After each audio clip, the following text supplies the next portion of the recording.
So today I wanted to talk about something that I've actually already made a video on before, but I just really want to drive the point home because I can't reiterate it enough. So I know I did a video, it was probably a while back, about male doctors versus female doctors. I don't think that's what it was called, but I was talking about my own personal experience with male and female doctors. Now, I'm not saying that one is better than the other or that one is more educated or whatever. It's the way that they treat you and the way that they listen to you, especially if you're a woman. If you're a guy, this video probably does not is not going to relate to you in any way. But if you are a woman, I think that this is just so crucial. And sometimes I think it might be my own personal bias until it happens again and again and again. And it's recently happened to me twice. I'm not sure. I'm going to give you the two examples. I may have already spoken about one of them, but the second one just happened just a few days ago. So, as many of you know, I was diagnosed with SPS, stiff person syndrome. I have a whole playlist on stiff person syndrome. I believe it's called Stiff Person Syndrome Playlist. I was diagnosed with that in late 2018 by a female neuromuscular specialist at a major university here in Southern California. She ended up leaving. I believe she got a job at a different university somewhere else, so she ended up leaving. And I guess they were stuck putting all of her patients with other doctors. I was never placed with anybody, and then I started calling them, and I was like, hey, I never got a call. I never got told who my doctor was going to be. And eventually, after pushing them, they threw me with this guy. And I ended up having a follow-up with him, and he basically undiagnosed me, told me that I did not have SPS, that none of my, and keep in mind, it's not just on my medical record there. I have a printout, multi-page printout that says mild subtype of stiff person syndrome. This guy's like, you don't have it. You have a somatic illness, which if you guys don't know what a somatic illness is, it is basically mental illness, a psychiatric condition. And he basically undiagnosed me. I could see him, and I know I told this story in another video. I could see him on the computer deleting all of the previous doctor's notes to make it seem like I had never been diagnosed with stiff person syndrome. He's literally right in front of me, just click, click, click, click, click. And I knew what he was doing. I was like, this guy's deleting all of the previous doctor's notes because she's gone. I mean, she's not coming back, right?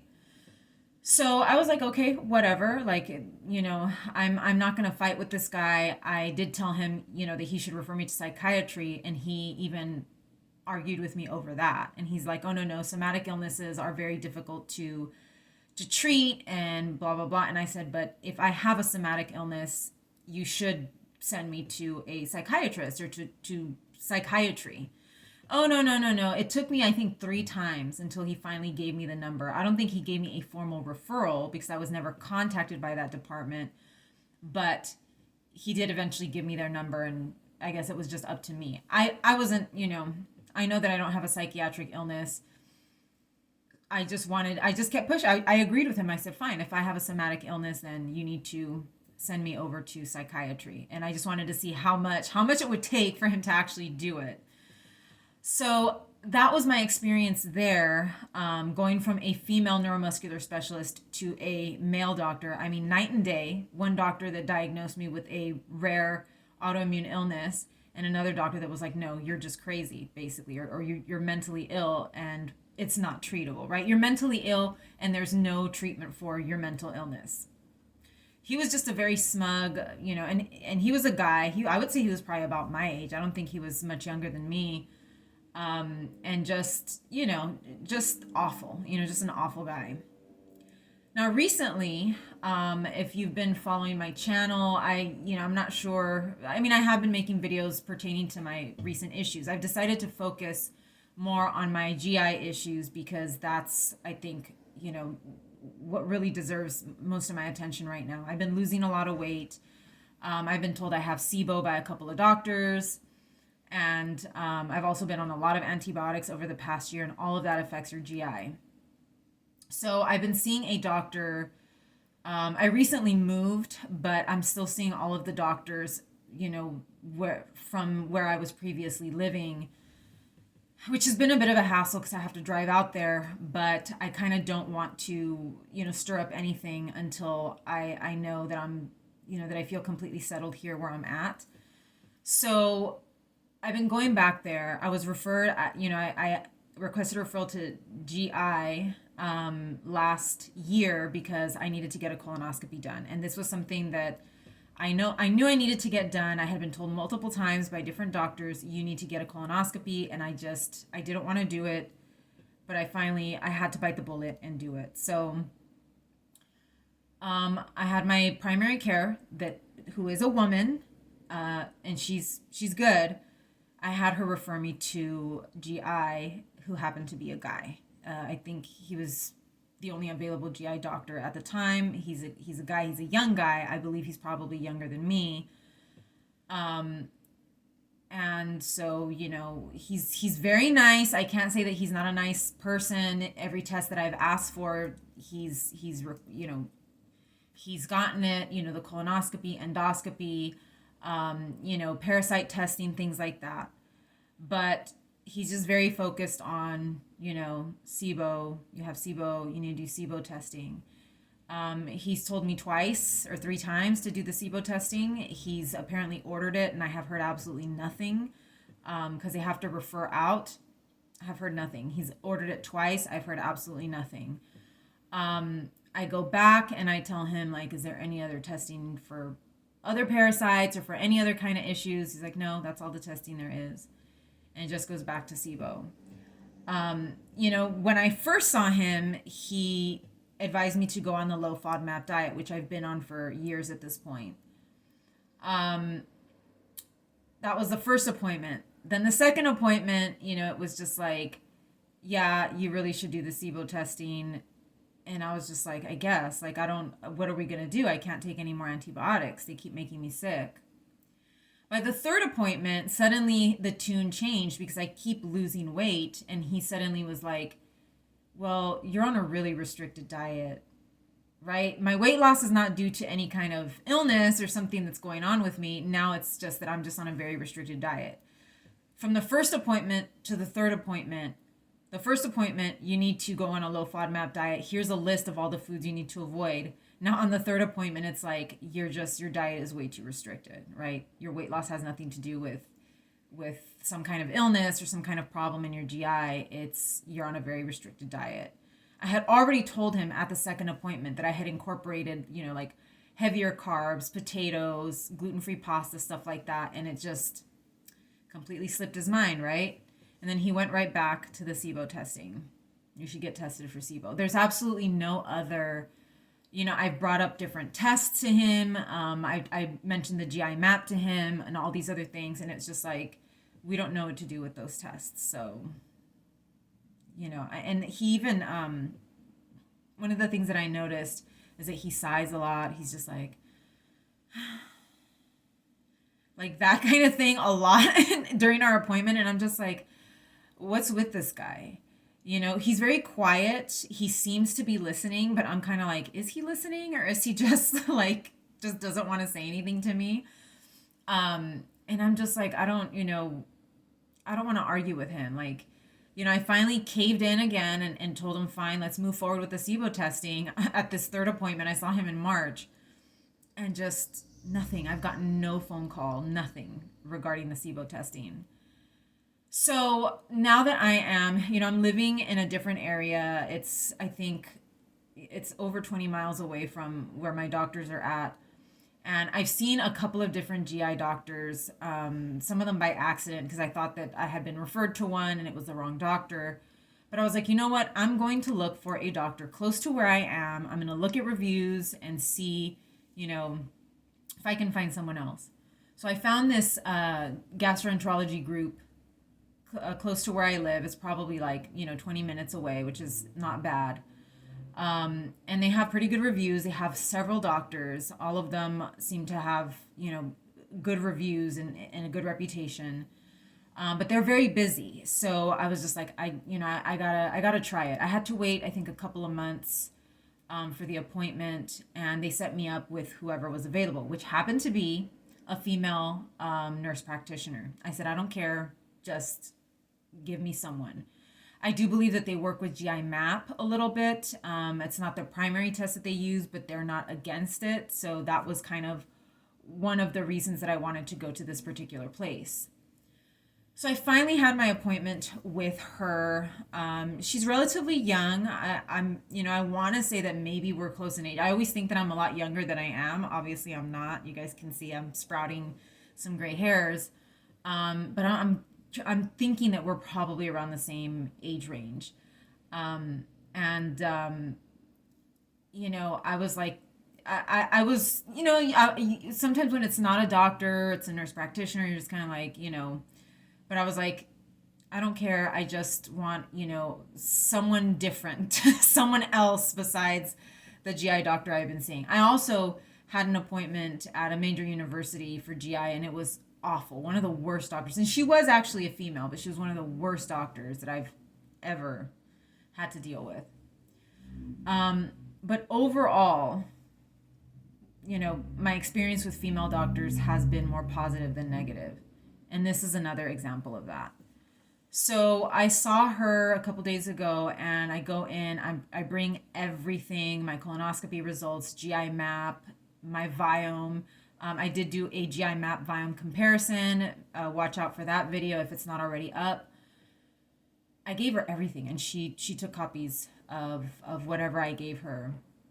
And she said, okay, tell me what's going on. And I'm telling her, I've been having all these issues, bloating, distension, and I've done multiple rounds of antibiotics. So, if it is an issue with SIBO, I don't know what is going to kill this off. I've done 5 rounds of antibiotics in the last year.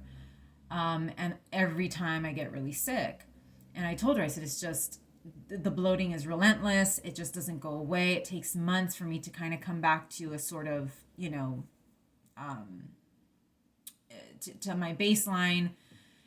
And she listened to everything. And one of the interesting things that I noticed, and this is how you can tell that a doctor is pretty on top of it, is that she would tell me, have you had this test done? Have you had that test done? Have you had any imaging? Have you had, have you been tested for parasites? Have you done this? Have you done that? Like, she just checked off everything. And even I didn't think to take her my imaging results, because I didn't think that they were relevant, because they were ordered by a different doctor. And I told her I've actually had a couple of imaging studies, an ultrasound, an MRI, and I told her the results were normal. And then she's like, okay, what else? She really didn't even talk that much. She was taking, a lot of notes while I was there, just going, everything that I was saying. Even like when I was kind of like talking off the record, or when, I was just kind of sharing like a thought, she would go back and take notes on that. So everything was relevant for her, any piece of information that I was giving her. So she looked at all of my test results. She even looked at my GI map, and she said, we're going to retest you for some of these things, but through a different laboratory. And she said, we're going to redo the parasite testing. And I've had already like 3 doctors tell me about parasites. She said, we're going to do this again. We're going to do it over the course of 3 days. She said, you can pick from 3 different labs. So I'm going to pick a different lab than the one I had it done in previously. She said, we're also going to test you for E. coli, even though I tested negative for E. coli on the GI map. She said, we're going to test for that again, and we're going to test for C. diff, because I did test positive for, I think, C. diff toxin B. I don't really know the full definitions of these, but, it did come up on the GI map. So she said, we're going to test you for all of those. We're going to test you for parasites again. She was like, if we ever need to do another imaging study, we'll do another imaging study, but we're going to start with this for now. She said, if you're already taking a probiotic and it seems to be working for you, keep with that probiotic. And she said, if you ever do want to do the SIBO testing, they also refer out to Cedars, which is, I think, more reliable than, the other place that I was going to be referred out to. And she said, we do refer out, and you would have to go out there to do the testing. She said, if you want to do that. She said, and I had told her, I said, even if I test positive, what are we going to treat it with? Because every time I do a round of antibiotics, it makes me sick. I've even done antibiotics that treat SIBO. I said, and I end up getting really sick. And she goes, you're right. She said that it's going to be difficult to treat it, but if you just want to have that, peace of mind, or just to know whether you have it or not, she said it's up to you. But that test is available. She wasn't pushy. She wasn't annoying about it. She did acknowledge the fact that doing another round of antibiotics, especially if it makes me feel sick, would probably not be the best idea and the best course of treatment. She believed me. She believed what I was telling her. She believed, and I had actually recently saw another GI doctor that was a male. I've seen like 4 GI doctors within the last few months. And this guy that was a male, I told him all the same things. I get sick every time I do antibiotics. And he's like, but have you tried this other antibiotic? And it's just like in one ear, out the other. This doctor or this nurse practitioner was listening, and she acknowledged the fact. She's like, yeah, it is making you sick every single time. It may not be recommended to do it again, on top of the fact that I had that C. diff positive on one of my tests. So she said, we're going to go ahead and retest you for all of these. That way we can see, if you're still testing positive for it. She said, keep taking the probiotic you're taking. And she said, it's going to take a few months to get all these test results back. And if you do want to do the SIBO testing, it may take a few months to order that. And then, a while for me to get the results of that as well. She said, but you let me know if you want to do that.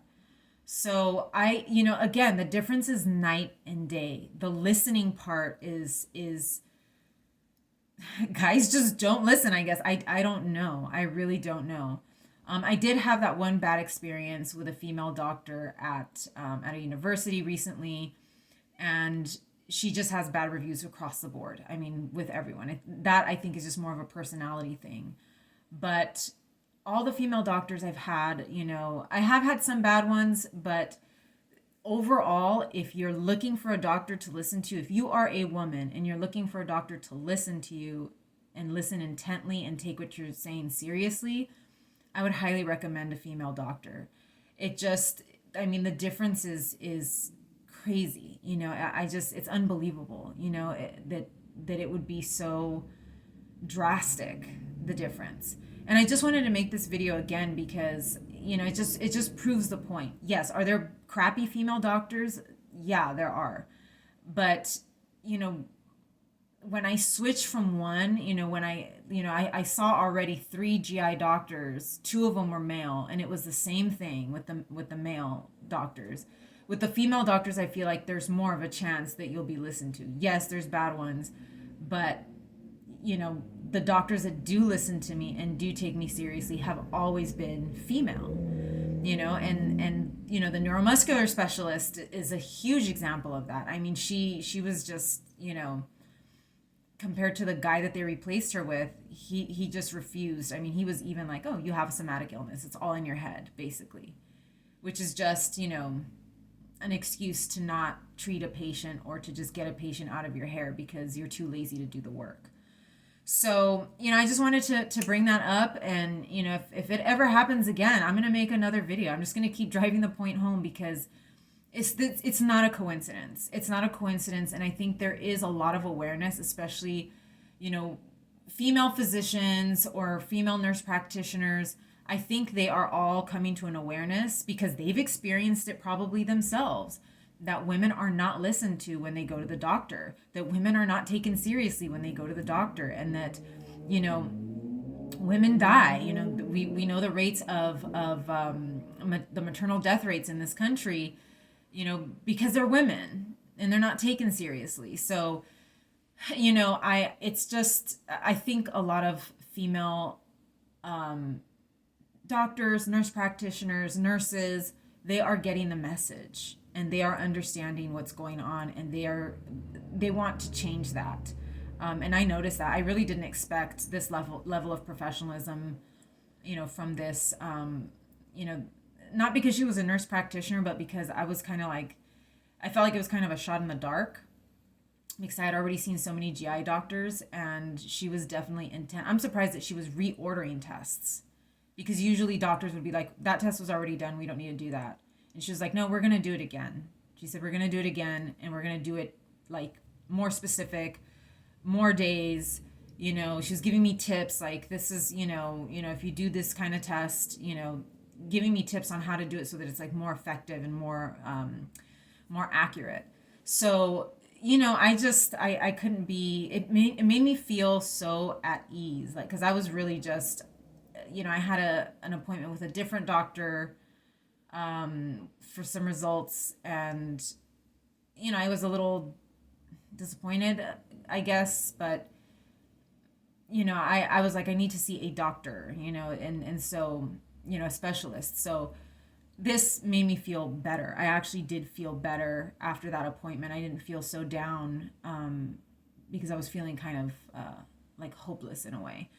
So, anyways, that's what I have for you guys. A little bit of a rant, but I can't stress it enough, especially if you're a lady out there, if you're a woman, women of color. I can't imagine what you guys are dealing with. I mean, I am a woman of color. I know it doesn't show really, but for women of color that are, you know, that struggle with this kind of stuff every day, I just can't imagine. It's double the challenges. So anyways, thank you so much for watching this. I'll try to have more videos up. Life has gotten kind of busy and kind of stressful, so I'll do my best to get more videos to you guys. So thank you so much for watching, and I will see you in the next one. Take care.